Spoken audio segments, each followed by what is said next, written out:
Start है। Jai Hind to all of you. मैं अंकित वाजपेयी एक बार फिर से हाजिर हुआ हूँ आपके बीच। नेक्स्ट लेक्चर पे हमने ब्लड, फिर उसमें आरबीसी के बाद आज हम ब्लड के नेक्स्ट टॉपिक पे पढ़ने वाले हैं डब्ल्यूबीसी के बारे में। डब्ल्यूबीसी के बारे में हम पढ़ेंगे बहुत इम्पॉर्टेंट तरीके से। मैंने आपको ब्लड भी कराया हुआ है, ब्लड में जो बेसिक जानकारी थी, फिर आरबीसी में जितनी भी इम्पॉर्टेंट जानकारी थी वो सारी कराई हुई है मैंने आपको। आज का जो हमारा लेक्चर है वो है डब्ल्यूबीसी के ऊपर। आइए पहले तो हम इसका नाम देखते हैं। डब्ल्यूबीसी जो है, तीन चीज़ें इसमें भी आपको याद रखनी है जैसे आपने आरबीसी में याद रखी थी। आरबीसी में मैंने बताया था आपको कि आरबीसी को हम कहते हैं लाल रक्त कणिकाएं या फिर रेड ब्लड कार्पसेल्स या फिर एरेथ्रोसाइट। इसी तरीके से जो आपका डब्ल्यूबीसी होता है इसके भी आपको तीन नाम याद रखने हैं। पहला जो है आपका वो क्या है, इसका फुल फॉर्म आपसे पूछा जाता है, तो फुल फॉर्म याद रखिए। फुल फॉर्म क्या होता है? White blood corpuscles. दूसरा जो इसका नाम हिंदी में है, हिंदी में क्या है? श्वेत रक्त कणिकाएं। श्वेत रक्त कणिकाएं। दो नाम तो हमने इसके देख लिए, लेकिन जो एक एग्जामिनेशन पे ज्यादा पूछा जाता है, इनके पूछे जाने की चांसेस कम होते हैं। एग्जामिनेशन पे जो पूछा जाता है वो क्या पूछा जाता है कि इसका बायोलॉजिकल नेम क्या है, या फिर इसका केमिकल नेम क्या है, या फिर इसका साइंटिफिक नेम क्या है। तो जो आपकी डब्ल्यूबीसी होता है, डब्ल्यूबीसी होती है, इसका दूसरा नाम क्या है? तो इसका दूसरा नाम है ल्यूकोसाइट। क्या है?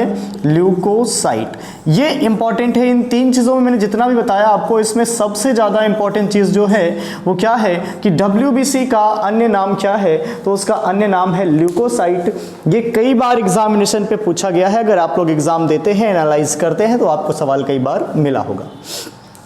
इसकी जो खोज है, इसकी खोज किसने की थी? तो इसकी खोज की थी विलियम एडिसन साहब ने। विलियम एडिसन साहब ने। हालांकि ये इतना इंपॉर्टेंट नहीं है, याद रखने की जरूरत नहीं है इसको। इतनी चीजें आप याद रखिए। मैंने क्या कहा, जो डब्ल्यूबीसी है इसका पहला फुल फॉर्म व्हाइट ब्लड कार्पसेल्स, दूसरा इसका जो नाम है वो क्या है? ल्यूकोसाइट। हिंदी में इसको क्या कहते हैं? तो हिंदी में इसको हम कहते हैं क्या? इसको हिंदी में कहते हैं हम श्वेत रक्त कणिकाएं। ठीक, आगे की बात हम समझते हैं। जो ये डब्ल्यूबीसी होती है इसका निर्माण कहां पर होता है? इसका निर्माण, ठीक, इसका निर्माण होता है कहां पे? अस्थि मज्जा में। कहां पे? अस्थि मज्जा में। आपसे पूछा जाए आरबीसी का निर्माण कहां पे? तो आरबीसी का निर्माण भी अस्थि मज्जा में होता है, डब्ल्यूबीसी का निर्माण भी अस्थि मज्जा में होता है, और ब्लड का निर्माण भी अस्थि मज्जा में ही होता है। तो ये तीनों चीजों का निर्माण किस में होगा? अस्थि मज्जा के अंदर ही होगा। अस्थि मज्जा का मतलब मैंने बताया था आपको क्या था? इसका मतलब था बोन मैरो। क्या था? Bone marrow. ठीक है, आगे हम चलते हैं। इसका निर्माण हुआ, फिर इसका जीवन काल आपसे पूछा जाता है कि जो व्हाइट ब्लड कार्पसेल्स होता है इसका जीवन काल कितना होता है? जीवन काल का मतलब हम समझते हैं, मतलब कि कितने दिन तक सरवाइव करती है, कितने दिन तक जीवित रहती है। इसका लाइफ साइकिल क्या होता है? इसका लाइफ साइकिल होता है कितना? 2 से 4 दिन। कितना होता है? 2 से 4 दिन। ठीक, अब देखिए इसमें जो डब्ल्यूबीसी होती है, डब्ल्यूबीसी ये क्या करती है? हमारे शरीर में प्रतिरक्षा तंत्र का निर्माण करती है। क्या करती है? प्रतिरक्षा तंत्र का निर्माण करती है। ठीक है, प्रतिरक्षा तंत्र के निर्माण में कौन सी कोशिका सहायक होती है? कौन सी रक्त कोशिका सहायक होती है? तो वहां पे सहायक होती है आपकी क्या? डब्ल्यूबीसी। तो ये यहाँ पे क्या करती है? प्रतिरक्षा तंत्र का निर्माण करती है, मतलब इम्यूनिटी को बढ़ाने वाली जो कोशिका होती है उसको हम क्या कहते हैं? डब्ल्यूबीसी। ठीक है, अब देखिए जो डब्ल्यूबीसी है इसने क्या किया? प्रतिरक्षा तंत्र का निर्माण कर दिया। कहने का मतलब रोगों के खिलाफ जो लड़ने की क्षमता आती है हमारे अंदर, वो किसकी वजह से आती है? डब्ल्यूबीसी की। ठीक है, आगे चलते हैं। इस पे हम देखते हैं और भी जो इंपॉर्टेंट चीजें हैं छोटी छोटी, उनको हम करते चलते हैं। ठीक है, चलिए। तो ये जो डब्ल्यूबीसी होती है इसके प्रकार कितने होते हैं ये भी आपसे पूछा जाता है एग्जामिनेशन के अंदर। तो देख लेते हैं कौन कौन से प्रकार की होती है हमारी डब्ल्यूबीसी। जो डब्ल्यूबीसी होती है ये होती है 2 प्रकार की। एक होती क्या? ग्रैन्युलोसाइट, ग्रैन्युलोसाइट्स, और दूसरी होती है क्या, अग्रेन्युलोसाइट।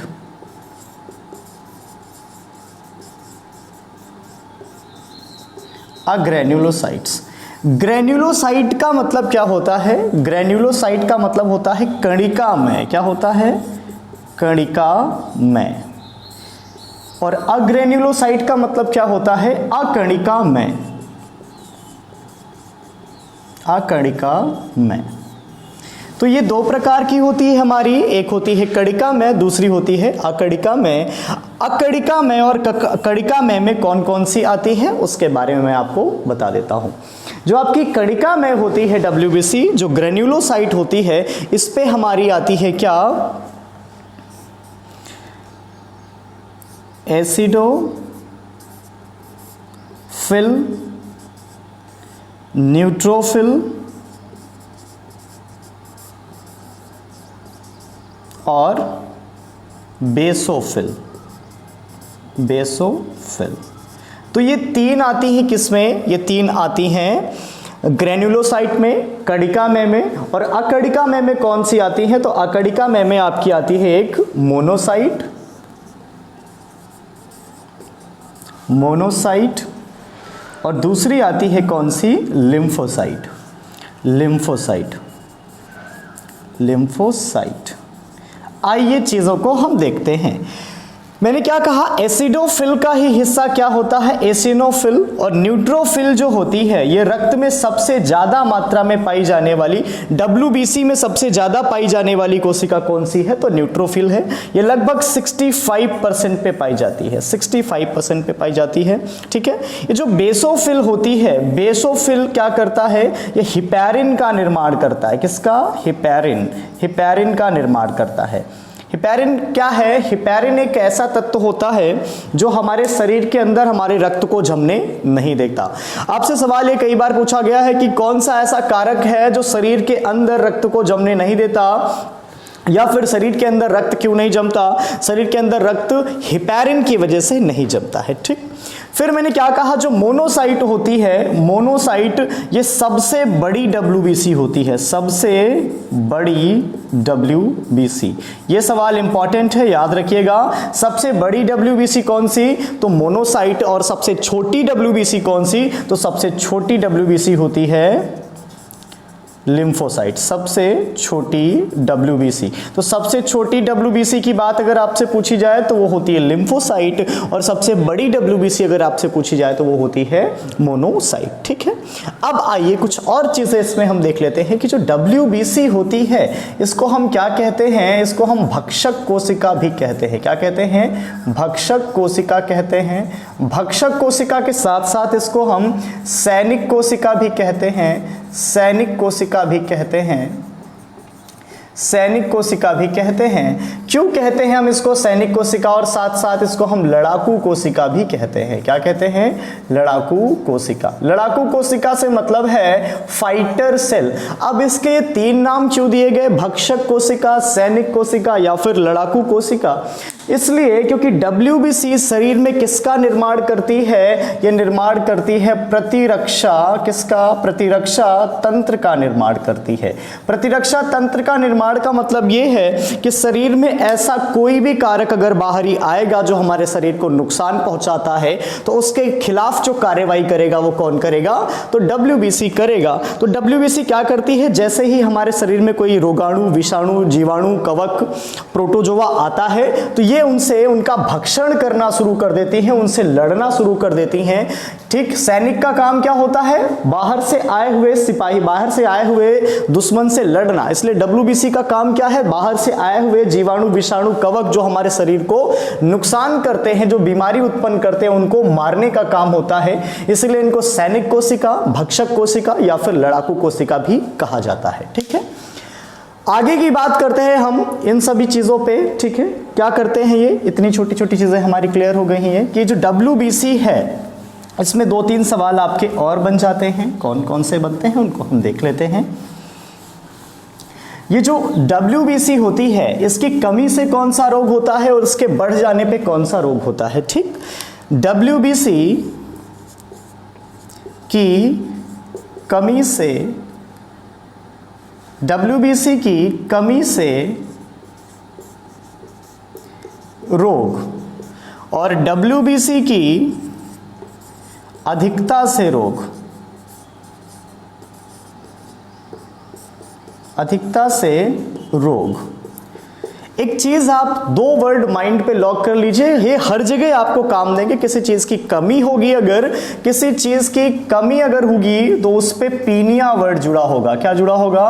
पीनिया वर्ड जुड़ा होगा।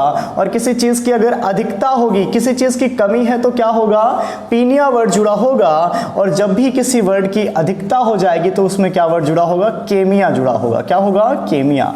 कोई चीज बढ़ती है तो उसको हम कहते हैं केमिया, और कोई चीज घटती है तो उसको कहते हैं पीनिया। ठीक है, साथ ही साथ इसको हाइपो और हाइपर भी कहा जाता है, वो आगे मैं कराऊंगा आपको। फिलहाल इतनी चीजें आपको यहाँ पे याद रखनी है। कोई चीज घटेगी तो क्या कहते हैं? पीनिया। कोई चीज बढ़ेगी तो क्या कहते हैं? केमिया। ठीक, मैंने क्या कहा? अगर शरीर में WBC की कमी हो जाए, WBC की कमी हो जाए तो कौन सा रोग, और WBC की अधिकता हो जाए तो कौन सा रोग? मैंने अभी WBC को कहा क्या? सैनिक कोशिका। क्या कहा? सैनिक कोशिका।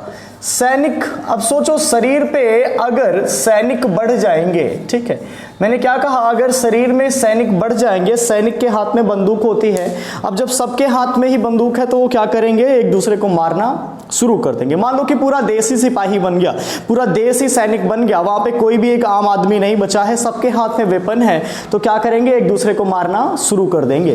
तो जब भी कभी WBC की अधिकता हो जाएगी, WBC बढ़ जाएगी, तो वो दूसरी कोशिकाओं को नष्ट करना शुरू कर देगी, दूसरी कोशिकाओं का ही भक्षण करना शुरू कर देगी। तो WBC की अधिकता से कौन सा रोग होगा? क्या होगा? ल्यूकेमिया। क्या होगा? ल्यूकेमिया। WBC की अधिकता से होता है रोग कौन सा? ल्यूकेमिया रोग होता है। इस ल्यूकेमिया को ही हम क्या कहते हैं? रक्त का कैंसर। क्या कहते हैं? रक्त का कैंसर। रक्त का कैंसर कैसे होता है? तो WBC बढ़ जाने पे होता है। रक्त के कैंसर को और क्या कहा जाता है? तो ल्यूकेमिया कहा जाता है। रक्त के कैंसर में होता क्या है? WBC अन्य कोशिकाओं का भक्षण करने लगती है, अन्य रक्त कोशिकाओं का भक्षण करने लगती है। कमी से क्या रोग होगा? मैंने क्या कहा? इसका नाम ल्यूकोसाइट था, तो पहले तो हम इसका ल्यू ले लेते हैं, और अधिकतर कमी हो गई तो क्या जोड़ेंगे? पीनिया जोड़ेंगे। ल्यूकोपीनिया। ल्यूकोपीनिया। ठीक है, दो चीजें याद रखनी है। WBC की कमी से ल्यूकोपीनिया, WBC की अधिकता से ल्यूकेमिया। WBC बढ़ गई तो ल्यूकेमिया, और WBC घट गई तो ल्यूकोपीनिया। ये घटने का मतलब क्या? आप शरीर में प्रतिरक्षा तंत्र ठीक से डेवलप नहीं हो पाएगा, तो इसमें क्या होता है? प्रतिरक्षा तंत्र में विकार उत्पन्न हो जाता है। क्या होता है? प्रतिरक्षा तंत्र में विकार उत्पन्न हो जाता है। तो ये WBC की कुछ इंपॉर्टेंट चीजें थी। इसके बाद मैं आपको करा देता हूं क्या? प्लेटलेट्स। ठीक है, तो WBC में इतनी चीजें अगर आप याद कर लेते हैं, समझ लेते हैं, तो फिर आपको ज्यादा दिक्कत नहीं होगी। इसमें ज्यादातर क्वेश्चन आप टैकल कर पाएंगे। ठीक है, अभी मैं इसीलिए बेसिक से सारी चीजें पढ़ा रहा हूं, सारा कुछ मैं डीप में कराऊंगा, डिटेल में कराऊंगा। आइए चलते हैं आगे। हम बात करने वाले हैं किसकी? प्लेटलेट्स की। प्लेटलेट्स की। ठीक है, क्या होता है प्लेटलेट्स? प्लेटलेट्स के भी दो तीन नाम आपको याद रखने हैं। प्लेटलेट्स को हम हिंदी में क्या कहते हैं? इसको हम कहते हैं विम्बाणु। क्या बोलते हैं? विम्बाणु। प्लेटलेट्स को कहा जाता है क्या? विम्बाणु। इस प्लेटलेट्स का दूसरा नाम क्या है? इसका दूसरा नाम है थ्रोम्बोसाइट। क्या है? थ्रोम्बोसाइट। थ्रोम्बोसाइट। ठीक है, ये इंपॉर्टेंट है, याद रखना है आपको कि प्लेटलेट्स का अन्य नाम क्या है? तो प्लेटलेट्स का अन्य नाम है थ्रोम्बोसाइट। ठीक है, प्लेटलेट्स का जो काउंट होता है हमारे शरीर में कितना होना चाहिए? तो ये होना चाहिए 1,50,000 से 4,50,000, 4,50,000 के बीच में। प्लेटलेट्स का काउंट कितना होना चाहिए? तो प्लेटलेट्स का काउंट होना चाहिए 1,50,000 से 4,50,000 के बीच में। ठीक, अब ये प्लेटलेट्स करता क्या है? ये प्लेटलेट्स करता क्या है? ये हमारे शरीर में ब्लड के लिए जिम्मेदार होता है। मतलब ये हमारे शरीर में, इसका भी एक तरीके से काम क्या होता है? प्रतिरक्षा तंत्र के निर्माण में सहायता करना। मतलब ये WBC के साथ मिलकर काम करता है। ठीक, चलिए आगे की चीज़ हम समझते हैं। इसमें जो प्लेटलेट्स होता है इसके और क्या प्रमुख कारण होते हैं, इसके और प्रमुख कार्य क्या होते हैं। तो जो प्लेटलेट्स होता है ये क्या करता है, ये रक्त का थक्का जमाने में सहायक होता है। ठीक है, प्लेटलेट्स का प्रमुख काम क्या होता है, तो इसका प्रमुख काम होता है रक्त का थक्का जमाना। ठीक है, रक्त का थक्का जमाने में और भी कई सारी चीजें होती हैं जो हेल्प करती हैं, कौन कौन सी, तो ये हम देख लेते हैं। रक्त का थक्का कौन कौन जमा सकता है। आपसे अगर पूछा जाए रक्त का थक्का जमाने में कौन सा मिनरल सहायक होता है, कौन सा मिनरल सहायक होता है, मिनरल का मतलब कौन सा खनिज सहायक होता है, तो वो होता है कैल्शियम। ठीक है, कैल्शियम।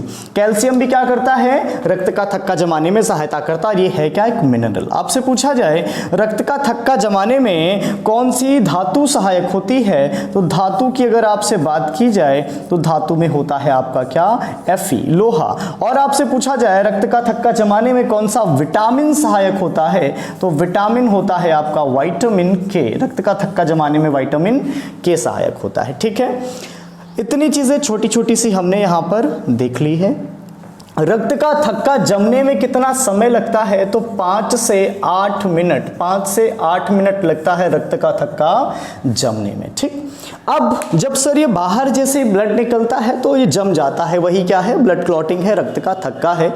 ठीक, लेकिन सर ब्लड जो है हमारे ह्यूमन बॉडी के अंदर क्यों नहीं जमता, ह्यूमन बॉडी के अंदर इसलिए नहीं जमता क्योंकि शरीर के अंदर क्या पाया जाता है, हिपैरिन पाया जाता है। हिपैरिन, इसका निर्माण कहाँ पे होता है, इसका निर्माण होता है यकृत के अंदर। ठीक है, इसका निर्माण कहाँ पे होता है, यकृत के अंदर। मानव के शरीर में हिपैरिन पाया जाता है जो क्या करता है, शरीर के अंदर रक्त का थक्का नहीं जमने देता। ठीक है, याद रखना इस बात को। हिपैरिन का प्रमुख काम क्या होता है, शरीर के अंदर रक्त का थक्का ये जमने नहीं देता है। और ये बनता कहां पर है, तो यकृत में बनता है। इसके निर्माण में सहायक कौन होता है, तो इसके निर्माण में सहायक होता है बेसोफिल। कौन होता है, बेसोफिल सहायक होता है। अब इतनी चीजें हमने देख ली। अब देखिए जो रक्त का थक्का होता है, रक्त का थक्का, अगर प्लेटलेट्स की कमी हो जाए तो कौन सा रोग, प्लेटलेट्स की अधिकता हो जाए तो कौन सा रोग, ये 2 सवाल यहां से और पूछे जाते हैं। तो इसको हम देख लेते हैं। मैंने क्या कहा कि प्लेटलेट्स अगर बढ़ गया, प्लेटलेट्स अगर क्या हो गया, प्लेटलेट्स अगर क्या हो जाता है, बढ़ जाता है, इंक्रीज हो जाता है। प्लेटलेट्स अगर इंक्रीज हो जाता है, बढ़ जाता है, तो कौन सा रोग होता है, तो होता है थ्रोम्बोब्लास्टसिस।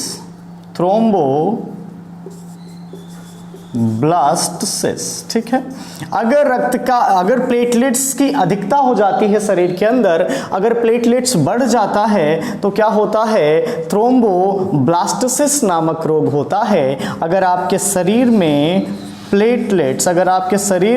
प्लेटलेट्स की कमी हो जाती है तो यहाँ पे कौन सा रोग होता है, तो यहाँ पे रक्त का थक्का नहीं जम पाता, रक्त का थक्का नहीं जम पाता। ठीक है, रक्त का थक्का नहीं जम पाता। अब आइए चलते हैं, देखते हैं प्लेटलेट्स कब कब और कहाँ कहाँ पर प्रभावित होता है, इस बारे में हम चर्चा कर लेते हैं। ठीक, कब कब और कहाँ कहाँ पर प्लेटलेट्स प्रभावित होता है। ठीक, चलिए, जब भी आपने एक चीज़ देखी होगी, एक सीज़न होता है सितंबर से अक्टूबर महीने के बीच में, बहुत ज़्यादा डेंगू फैल जाता है। और डेंगू मतलब जिसको हम लोग डेंगू बोलते हैं, इसका रियल प्रोनाउंसिएशन डेंगू होता है ना, तो इसको हड्डी तोड़ बुखार भी कहते हैं। तो जब डेंगू होता है, जिसको आप लोग डेंगू बोलते हो, इसको डेंगू भी कहा जाता है। ठीक है, इसका रियल प्रोनाउंसिएशन डेंगू होता है।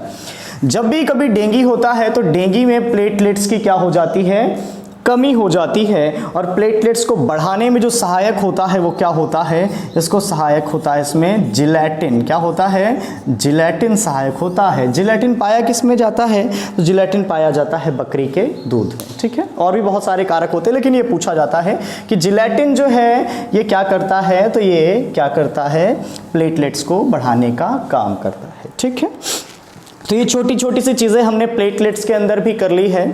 अब जो हमारा नेक्स्ट टॉपिक होगा उस पर हम चर्चा करेंगे आई थिंक हार्ट के बारे में।